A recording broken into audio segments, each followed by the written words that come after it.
महाकुंभ में तमाम श्रद्धालु जा रहे हैं और एक बड़ा वहाँ पे दुर्घटना घटी, भगदड़ मचा, तमाम लोग मर गए। सरकार सिर्फ 30 आंकड़ा दे रही है कि 30 लोग मरे हैं, लेकिन बाकी लोग कह रहे हैं कि कई 100 लोग मरे हैं। इस पर आपका क्या कहना, क्या कहेंगे? गड़बड़ सड़क लट्ठू औथई कभी वो मार्ग एकदम दयनीय स्थिति है। दे दिया दे नहीं दिया फिर कह दे रहा हूँ, नहीं फिर मैं कह देना चाहता हूँ। जी वो सड़क सबसे पहले ही दे दी गई जी। थी, वो प्रधानमंत्री विजय भाई, सड़क हाँ, बहुत योजना में बढ़िया, आ जी, गई हाँ, थी। जी। उसका एस्टीमेट ग्रामीण विकास सेवा ने बना दिया था, फिर कैंसिल हो लेकिन गया इस हमारा। निकम्मी सरकार ने एनओसी नहीं दिया। सरकार जीरो टॉलरेंस की बात कर रही है, अपराध मुक्त बात कर रही है, माफिया मुक्त बात कर रही है, लेकिन रुकिए ना एक मिनट। लेकिन मिल्कीपुर में एक दलित बेटी के साथ बलात्कार हुआ, उसकी हत्या भी हो गई और उस पे कल देखा गया कि अवधेश प्रसाद जो आपके पार्टी के सांसद हैं वहाँ के, उन्होंने रो रो करके गुहार लगाए कि अगर इस पे न्याय नहीं मिलती है तो हम सदन में इसकी आवाज उठाएंगे। वीडियो बनाओ, वीडियो बनाओ, वीडियो बनाओ, दादा वीडियो बनाओ। सदन में तो हर भाई बोल चुकल बा, सदन की पटल पर। ओके लागी गुरुजी, कम से कम स्टेशन हो जाए। हम लोग के बहुत लोगों के फजियत आने जाने की, बहुत लोगों के फजियत हो रहे हैं। यही है कि आपसे मांग है कि ताजपुर को स्टेशन बना दीजिए। नमस्कार, मैं हूं कमलेश और आप देख रहे हैं आतुर की भारत न्यूज। साथियों, इस वक्त मैं गाजीपुर जिला के दुबिया मोड़ लठूडी में हूं और यहां पे आज देख सकते हैं अन्नपूर्णा क्लिनिक डेंटल केयर का उद्घाटन था। इसमें बलिया जिला के, बलिया लोकसभा के सांसद माननीय सनातन पांडे जी का आगमन हुआ, फीता काट करके इस क्लिनिक का उद्घाटन किए। और हम जानना चाहेंगे कि जो क्लिनिक खुला है इसके बारे में बाबा क्या कहेंगे, और बाकी कुंभ पे कुछ चर्चा होगी, कुछ मिल्कीपुर पे चर्चा होगी। तमाम आज के डेट में कई सारे मुद्दा बड़ा जोर पकड़ा हुआ है, इस पर चर्चा होगी। स्वागत है बाबा आपका। सबसे पहले तो हम डॉक्टर लव कुश वर्मा और डॉक्टर प्रियंका जी को आशीर्वाद देना चाहता हूँ कि हमारे क्षेत्र के पिछड़े इलाकों में आपने इस तरह का अन्नपूर्णा क्लिनिक और डेंटल खोल करके लोगों को सेवा करने का आपने मौका दिया। इसलिए मैं दोनों डॉक्टरों को अपने तरफ से बधाई देता हूं और प्रार्थना करता हूं कि हमारा जो आज का स्वरूप है ये और आगे बढ़े और पूरे क्षेत्र के लोग, इलाके के लोग इसका लाभ लें और ये प्रतिष्ठान दिन प्रतिदिन आगे बढ़ता रहे। इसके मैं दोनों डॉक्टरों को शुभकामनाएं देता हूं। अच्छा बाबा, अभी जैसे जुगुल किशोर जी और रामसागर यादव जी और तमाम लोग यहाँ पे, लालजी प्रधान ट्रेन रुकवाने की मांग कर रहे थे कि ताजपुर में कोई ट्रेन रुकनी चाहिए, कोई ट्रेन नहीं रुक पा रही है। इसके लिए क्या कहेंगे आप? क्या हम जनता के द्वारा चुने हुए प्रतिनिधि हैं जी, और ये सभी लोग मेरे परिवार के हैं। मैं जो भी आपने ताकत दिया है, जितनी मेरी ताकत होगी उतना मैं सदन में और सदन के प्रदेश के मंत्री से मैं बात करके उसको रुकवाने का काम करूंगा।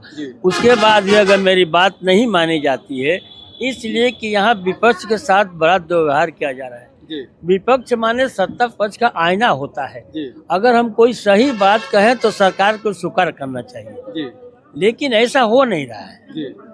तो मैं उसके लिए भी तैयार हूँ कि अगर इस रेलवे स्टेशन की मांग सरकार नहीं मानती है तो हम इन लोगों के साथ जो है सड़क पर, वहीं पर रेलवे पर धरना भी देने का काम करूँगा और अनशन भी करने का काम करूँगा। हम जनता के चुने द्वारा जनता के हम हैं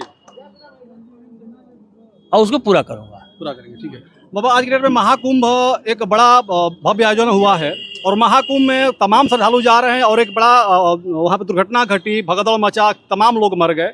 सरकार सिर्फ 30 आंकड़ा दे रही है कि 30 लोग मरे हैं, लेकिन बाकी लोग कह रहे हैं कि कई 100 लोग मरे हैं। इस पर आपका क्या कहना, क्या कहेंगे? देखिए, ऐसा है कि सरकार आएगी जाएगी, हम सरकार की जिम्मे एक ही काम होता है, वो काम होता है प्रबंधन। सरकार कोई भी आएगी, रुपया घर से लेकर नहीं आती है, वो रुपया आप ही का है, किसानों का है, मजदूरों का है, वो सिर्फ उसको प्रबंधन देखती है। इस सरकार का प्रबंधन बहुत कमजोर है। अब मैं जो है दुर्घटना कुंभ में जो लोग मरे हुए हैं उनके प्रति मैं श्रद्धांजलि अर्पित करता हूं और मैं ईश्वर से प्रार्थना करता हूं कि हमारे जो लोग सत्ता में बैठे हुए हैं उनको भी भगवान सद्बुद्धि दे कि अगर व्यवस्था न हो तो बुलाने काम न करें। जैसे गांव में अगर हम कोई फंक्शन करते हैं, हमारे पास 100 आदमी खाने की व्यवस्था हो, हम 1000 का निमंत्रण दे दें, ये व्यवस्था कमजोर मानी जाएगी। यही इनकी व्यवस्था है भारतीय जनता पार्टी की। इनको आपके मरने जीने से कोई फर्क नहीं पड़ने वाला है। ये तो और मार भी देंगे, अगर इनको सत्ता में रहने के लिए कुछ लोगों को मारना पड़े मार देंगे। उदाहरण के तौर पर 2019 में इनकी सत्ता जा रही थी, उस पुलवामा कांड हुआ था, याद करो कि 42-43 लोग मरे हुए थे। आज तक सदन के सामने पे स्टेटमेंट नहीं दे पाए कि वो आरडीएक्स कहाँ से आया। आज तक सदन के पटल पर नहीं रख पाए कि वो आरडीएक्स कहाँ से आया। और मरने वालों को आज तक के डेट में उनको उसको क्या कहें कि शब्द को उनको सेनानी का दर्जा नहीं मिला। आज तक 43 आदमी को सरकार ने सैनिक दर्जा नहीं दिया। अगर सरकार प्रस्ताव लेकर आए कि हम उनको स्वतंत्रता संग्राम सैनिक का दर्जा देना चाहते हैं, तब विपक्ष की हैसियत से कह रहा हूँ कि हम उसको समर्थन देने को तैयार। ठीक है बाबा, जैसे करोड़ों लोग वहाँ पे जा रहे हैं, लोगों की आस्था है, लोग मर गए, परिजन मरने के बाद भी स्वीकार करें ठीक है हमारे परिजन अगर मर गया तो हम उसको स्वीकार करते हैं, हमारी लाश दे दीजिए, उसको आंकड़ा में मत गिनिए, हमारे परिजन कहाँ गया। लाश तो मिल रही है, लेकिन सरकार लाश मिल रही है, कूड़े के अंदर मिल रही है। लाश तो कूड़े के अंदर छिपाई गई है। ऐसा क्यों किया जा रहा है? मैंने कहा ना कि सरकार का प्रबंधन कमजोर है। प्रबंधन कमजोर। हमको कोई रोक नहीं सकता है 27 में सरकार बनाने से। अच्छा। वो एक होल्डिंग लगाए हुए थे वहाँ पर, 27 उसमें लिखा हुआ था पीडीए। क्या लिखा था? पीडीए। उसमें लिखा था होल्डिंग पेन के पीडीए। पीडीओ को लोग समझ नहीं पाए थे कि पीडीए माने होता क्या है। वो लोग समझ रहे थे कि राष्ट्रीय अखिलेश यादव को पीडीए का बोर्ड लगा हुआ है। बाद में जब सरकार को पता चला कि इस पीडीए का फायदा जो है सीधे राष्ट्रीय अध्यक्ष अखिलेश यादव को समाजवादी पार्टी को मिल रहा है, तो जल्दी जल्दी जो बोर्ड हटाए गए, जबकि वो हमारे पक्ष से बोर्ड नहीं था। वो समय में लोगों को बाद में आया, वो प्रयागराज प्राधिकरण का बोर्ड था, पीडीए प्रयागराज डेवलपमेंट अथॉरिटी का बोर्ड था। उसका शॉर्टकट पीडीए होता था। पीडीए माने लोगों ने समझा कि सब हमारे राष्ट्रीय अखिलेश यादव का है। अच्छा, उसी को मैं बाबा मुलायम सिंह यादव जी की मूर्ति लगाई और उस मूर्ति में भी काफी राजनीति हुई, उनको मूर्ति उठा के फेंकने की बात हम तो अपने नेता को देवता मानते हैं। हाँ। जिस नेता ने एक बार अगर केंद्र सरकार में मौका मिला तो हमारे सैनिकों को सम्मान के साथ उनके घर भेजने का जो कोई फैसला लिया होगा, तो इतिहास में पहला पुरुष माननीय मुलायम सिंह यादव है। वो शहीद आपके भी परिवार का हो सकता है, वो शहीद मेरे भी परिवार का हो सकता है। तो नेताजी को भगवान मान में क्या एतराज है? उनका मानने वाले हम उनको भगवान मानते। ठीक है, अब 27 की बात करें, 27 सरकार बनेगी। अभी मिल्कीपुर चुनाव चल रहा है, मिल्कीपुर पे क्या कहेंगे आप? देखिए, उपचुनाव है, निष्पक्ष चुनाव हो जाएगा तो हम 1 लाख से जीतेंगे। लेकिन ये सरकार जो है, जो चुनाव हो रहा है, चूंकि मैं इसमें बताना चाहता हूँ कि ये चुनाव जनता द्वारा नहीं हो रहा है। अभी जो उपचुनाव हुए हैं जनता से नहीं हो रहा है।